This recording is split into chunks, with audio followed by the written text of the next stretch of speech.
But ஆனால் மாரியை நான் எங்கே வைக்கிறேன்னா மாரியோட கோவத்தை வந்து ஆர்ட்டாக மாற்றுறாங்க. ஸோ அது வந்து ரொம்ப முக்கியமானதாக நான் வந்து பார்க்குறேன்.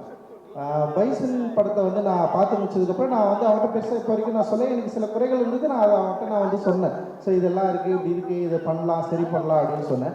பட் என்ன நான் அந்த படத்தை பார்த்து வியந்தேன்னா, ஒரு திரைப்படத்தை அதோட மொழியை கையாளுற லாவகம் வந்து ஒரு 5வது படத்தில் வந்து பயங்கரமாக மாறிக்கு வந்திருக்கிறத வந்து நான் வந்து நான் பார்த்தேனாங்க. ஐ ஃபீல் லைக் இன்னும் அவங்க அந்த அந்த காம்போசிஷன் அந்த கேரக்டரை நிற்க வச்சுது, சஜஷன் ஷாட் அவங்க கட் பண்ணது, சில இடங்களை கட் பண்ணது, அப்புறம் வந்து அந்த லேண்டை அந்த லேண்ட்ஸ்கேப்பை திருப்பி திருப்பி நமக்கு காட்டினாலுமே அந்த லேண்ட்ஸ்கேப் கூட நமக்கு ஒரு ரிலேஷன்ஷிப்பை வந்து கிரியேட் பண்ணுறது, அந்த சினிமா மொழியோடைய அடர்த்தியை வந்து நம்மக்கிட்ட வந்து அப்படியே தள்ளிக்கிட்டே இருக்கிறது அப்படின்னு சொல்லிட்டு ஒரு மொழி மேலே ஒரு காத்திரமான ஒரு ஒரு அஃபெக்ஷன் இருக்கிற ஒரு ஆர்டிஸ்டால் மட்டும்தான் இது தொடர்ந்து தொடர்ந்து தொடர்ந்து தொடர்ந்து அதுக்குள்ளே போகவே முடியும்.